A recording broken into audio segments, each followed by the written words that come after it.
Welcome to the Smart Dad Podcast, where we help you lead well at home, in business, and in life. I'm your host, Derek Moore. Smart dads are intentional, engaged, and ever learning. Whether you're a seasoned dad who's been through it all, a new dad still figuring it out, a supported dad with a great woman at your side, or a solo dad carrying the load alone, this podcast is for you. No matter your background, your challenges, or your goals, fatherhood is a journey of growth, and we're here to do it together. Each week, I'll share insights that I've garnered throughout my life of raising kids, building businesses, and leading others. I'll definitely share some failures, some successes, and I'll even be able to show you tools and strategies that you can use to become a smart dad in your own life. Welcome back to the Smart Dad Podcast. Here we go. Another big topic. And I tell you what, this is a topic that applies as long as you have kids you need to educate. We're talking about picking schools. You're going to educate your kids, but how do you pick the right school? And I got to tell you, I've been doing this a long time, picking schools, not just for my kids, but helping others pick the schools for their kids. And I like patterns. I like systems. Remember, system is spelled S-Y-S-T-E-M. And to me, that's an acronym. It stands for Save Yourself Time, Energy, Money. So when I put a system together, I try it, I test it. It's not going to be perfect, but it's going to be better than having no system. So when you have a preschooler or you have someone going to graduate school, professional school, anything in between, welding school, it doesn't matter if it's kindergarten, middle school, high school, all these factors. I want to give you a framework you can use and you can analyze and just get a perspective that fits better. So there are, from my perspective, 12 P's, 12 words to start with the letter P. And each of these will encompass different factors that people weigh. Now, the first one is prison. No, I'm kidding, because a lot of schools do look like prisons, and you got to wonder, what are we keeping people out, or are we keeping kids trapped in there? But no, and the next word also is not perfection or perfect. You're not going to find a perfect school. So maybe somewhere between a prison and perfection. So here are the 12 P's, and they're alphabetized. I only do that so I can remember them. The first word is pace. The second word is parents. The third is participation. The fourth is peers. The fifth is performance.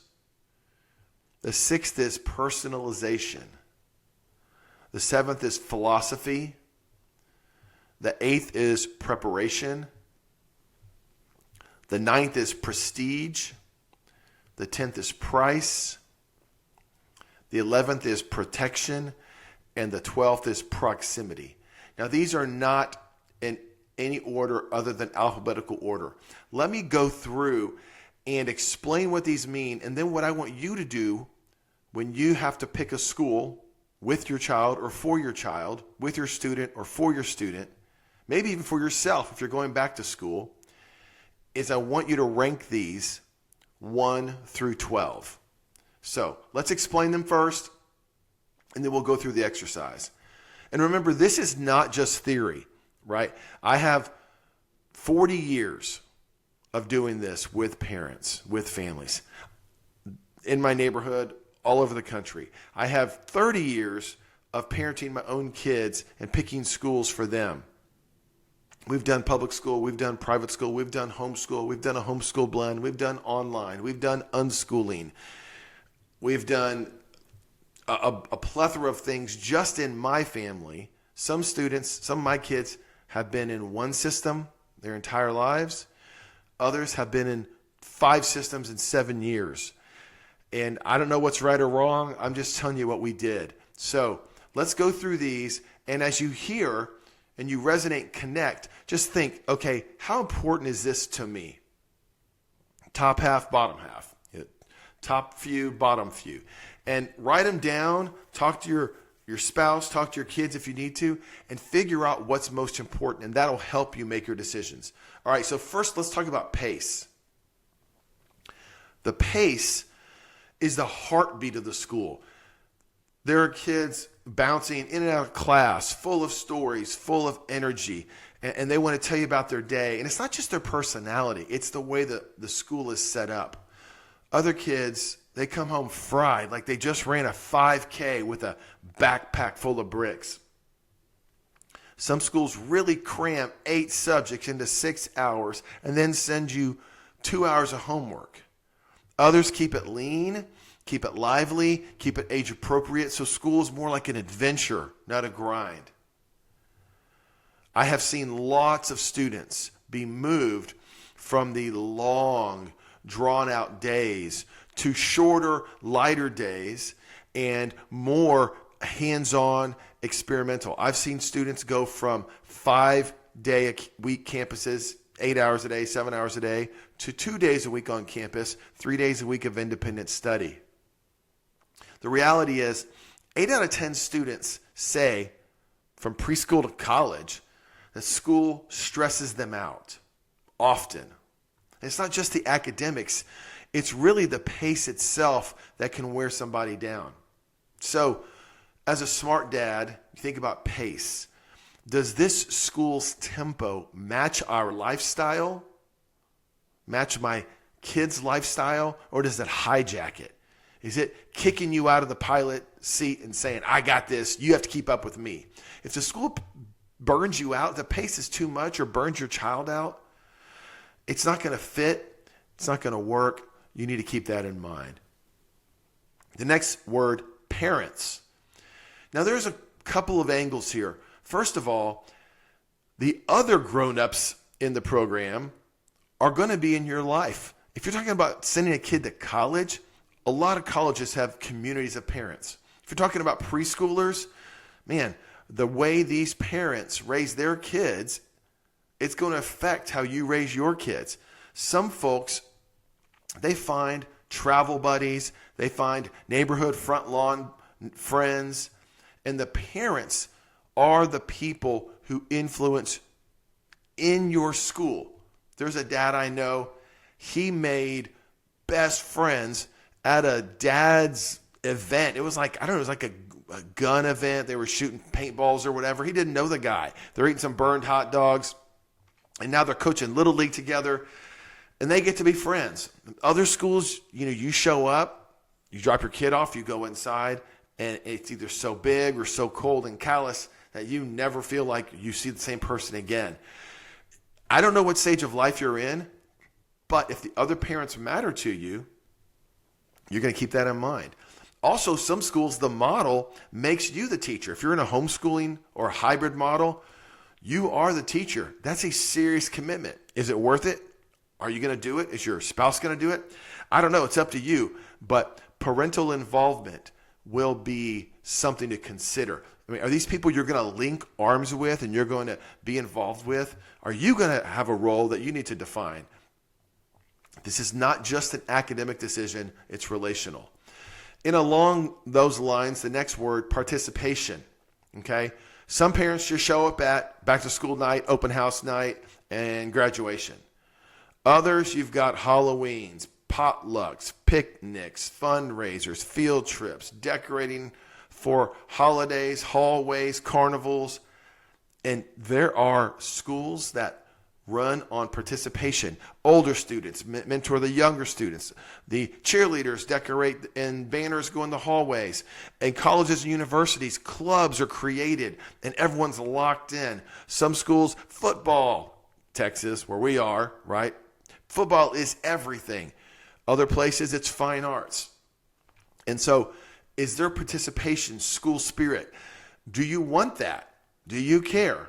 Well, you need to know if that's something you need to do, you need to think about how much you measure that in your list. Some folks just say, what's the minimum? Smart dads aren't going to do that. Smart dads are going to ask, what kind of connection and contribution is possible here, whether I'm really busy at work or life is a little bit slower? Because participation, it's not just a task, it's an open door for you to walk through. The fourth P word is peers. Of course, peers are so powerful in your child's life. Your children used to be around 7th grade to 9th grade. You could really see the direction of a child based on their peers. Now it's down to 3rd and 4th grade. When students go off to college, when they go to medical school, dental school, law school, their peers can often guide them. Students with driven peers around them are half as likely to drop out of the program. Half. So if your student has some drive, you're going to want to put that student around other students. So peers. If you go visit a campus, watch how they interact. I turned down Rice University, which I love, to go to Texas A&M University, which I love. When I was an undergrad, going to the campus, it was night and day. The peers, the students I saw at Rice, I talked to, brilliant.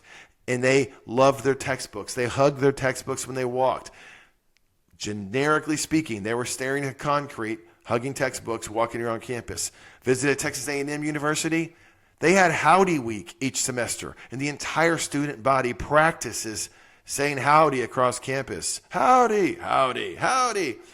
Longhorns, horns up, right? Texas Tech, guns up. Your school, your college has their thing. A lot of school spirit at every level is determined by the peers. Are there peer mentors? This is the tribe you're joining, okay, dads? If you don't care about that, that's fine, but I can tell you it's going to affect your child. The next P is the word performance. So this is multi-layered. Okay, you've got academic performance, which shows up in test scores. You also have teachers, right, who are integral to the academics and the test scores. But you also have extracurriculars. So are students thinking? Are they doing their academics at a performance that you're comfortable with, at a level you're comfortable with? Test scores, are they hitting the scores? And test scores aren't everything, but the trajectory of the test scores tells you if a school is increasing, declining, or holding steady. Teachers, how are the teachers? Are they staying around? Do they come and go? Are they getting fired? And then some of you are driven by fine arts, by sports, by STEM, by leadership, by models, robotics, all those extracurriculars.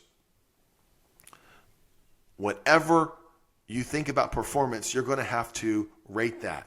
And just know, the great teachers, the top 25%, will actually advance their average student 1.25 academic years in just one school year. That means a few years of getting top teachers, and you can literally advance or recover an entire grade. The bottom 25%, they average about half a year of growth for the student. So the teachers who are the worst teachers will only move your kid half a school year in the same 9 months.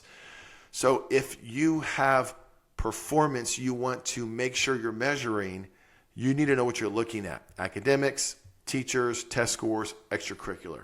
Okay, personalization is so important. Some of us just tell our kids, go to school, figure it out. That's life. It's like a factory. Find your own way.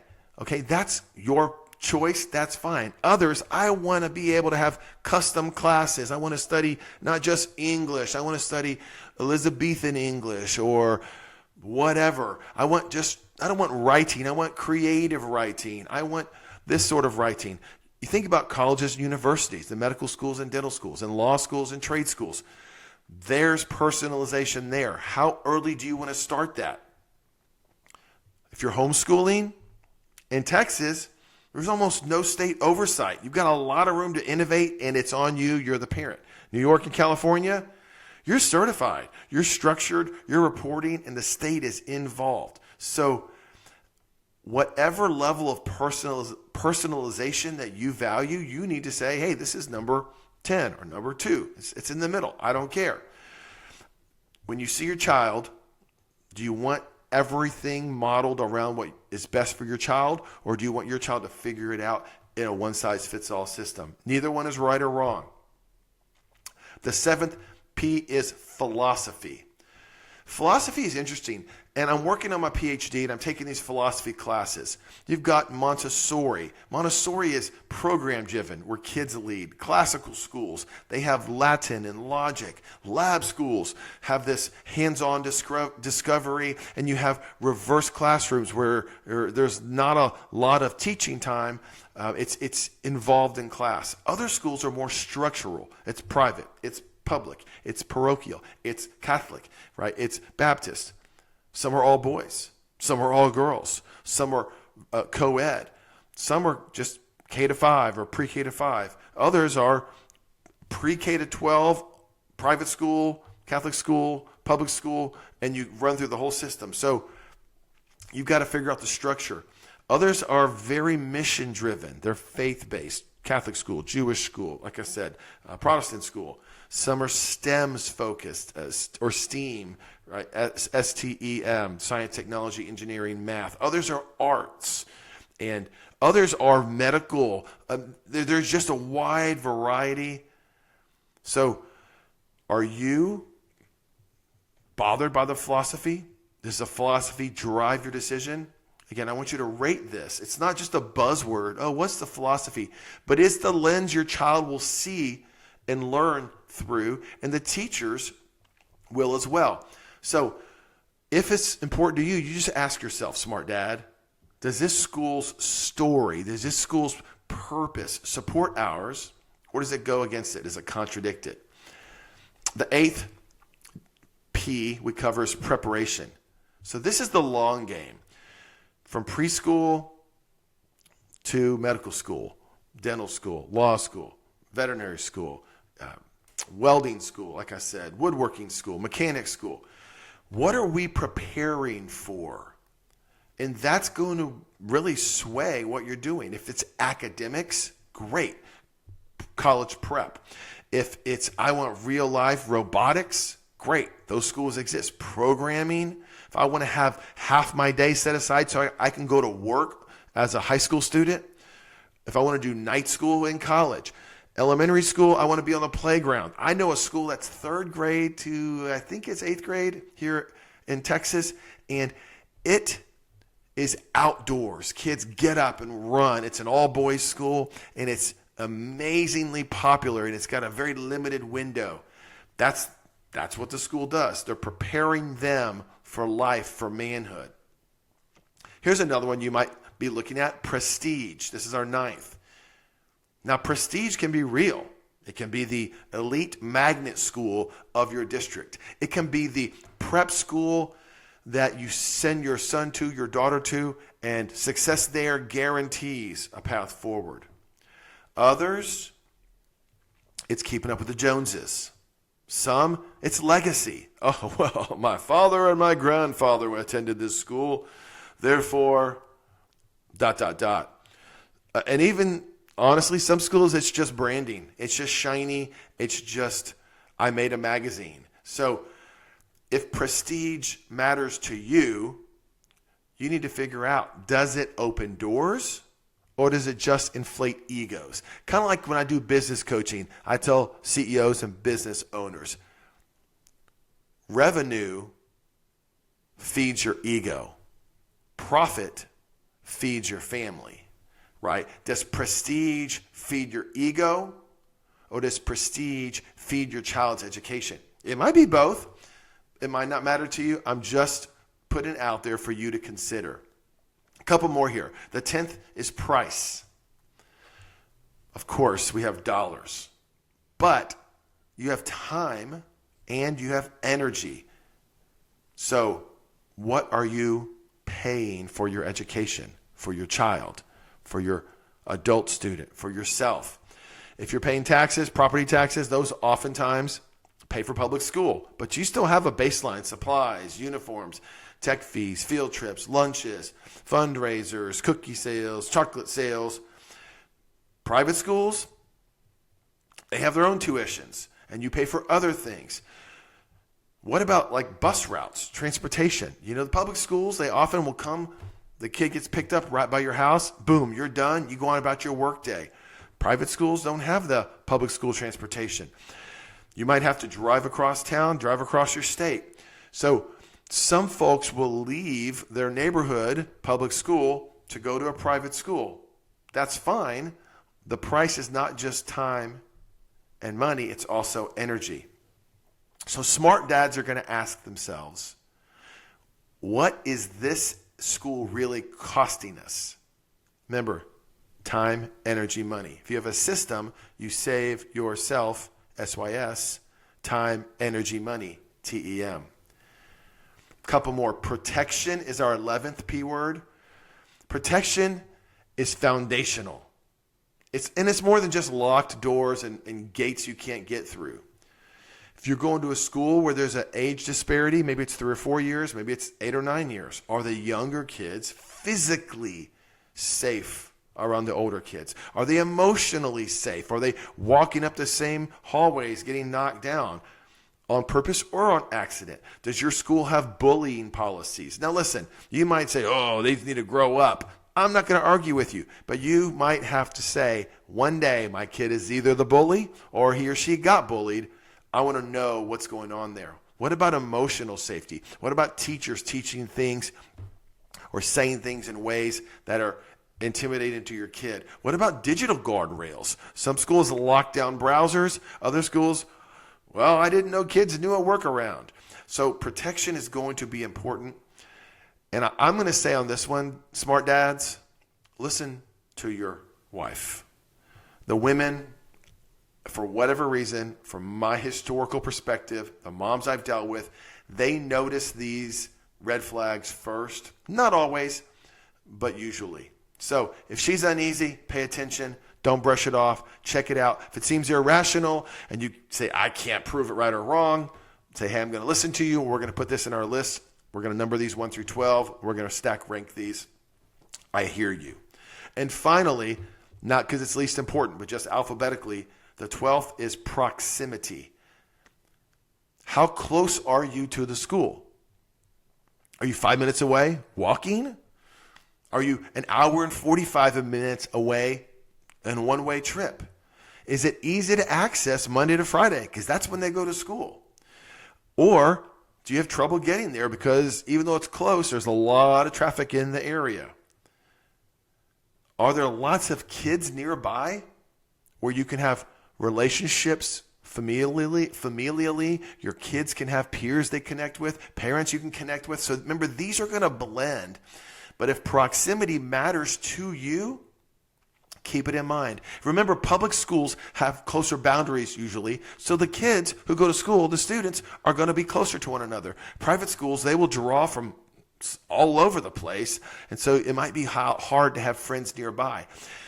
Same with colleges and universities. Some students go to a lot of local schools. Some colleges and universities draw from all the way across the country or the world. Does that matter to you? So smart dads, does this school work for the lifestyle we're actually living? I've seen parents sign their kids up. They think it's going to work. They say, we're going to do a whole year here, and they don't even make it to Christmas. They finish the first semester, but they physically can't make it happen. It just became too much. Maybe they moved. Maybe the job moved them. But sometimes things happen. So at least weigh that. Okay, so we have our 12 P's. Here's what I want you to do. If you're taking notes, I want you to think about this.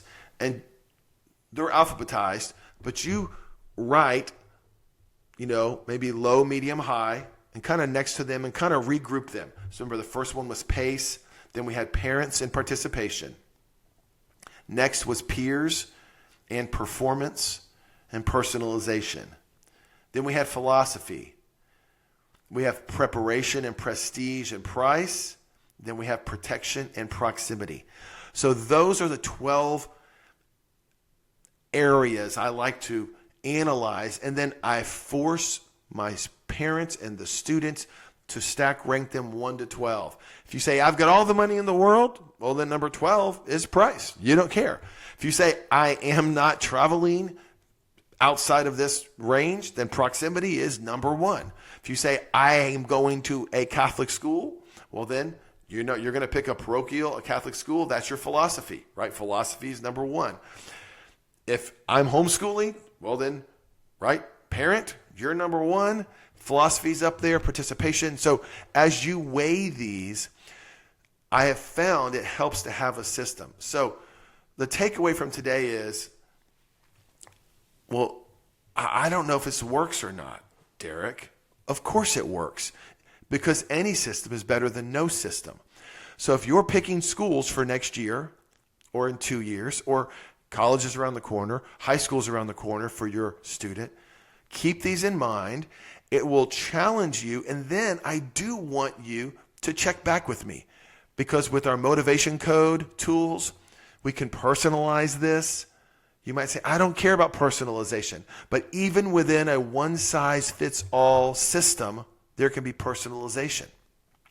You might say, my kid is emotionally not ready to be far away. Okay, well then proximity matters. But maybe it's something you want to work on, because I don't want to leave you emotionally weak. I want to grow you as a dad emotionally. That's a smart dad. If you're not on the same page with the mother of your kids, again, whether you're married or not, you can at least agree that some of these are my top and some of these are her top. And some of these are my bottom 2 or 3 or 4 or 5. Some of these are her bottom 2, 3, 4 or 5. So at least you can negotiate and navigate. Nobody sees eye to eye on everything. If you were exactly the same as your spouse, one of you would be unnecessary.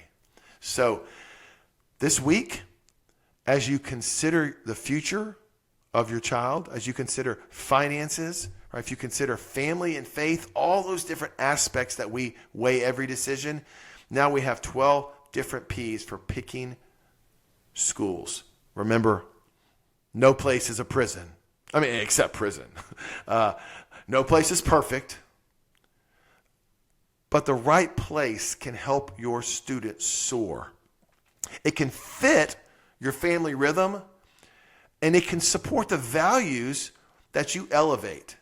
Visit the campuses. Talk to teachers and principals. Find other parents whose students have gone there and do go there.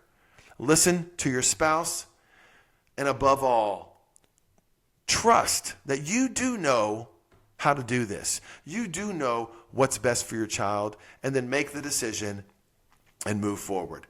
You're not just choosing a school, no pressure here, but you're shaping a child's story, your child's story. And by doing that, you're thinking like a smart dad. Thank you for joining us on the Smart Dad Podcast. Be sure to hit subscribe so you never miss an episode. For resources, links, and more, check out the show notes. Also, if you like what you heard today, please leave us a 5-star review so other dads can find the podcast and be the dad they are meant to be. Now go out and be a smart dad today.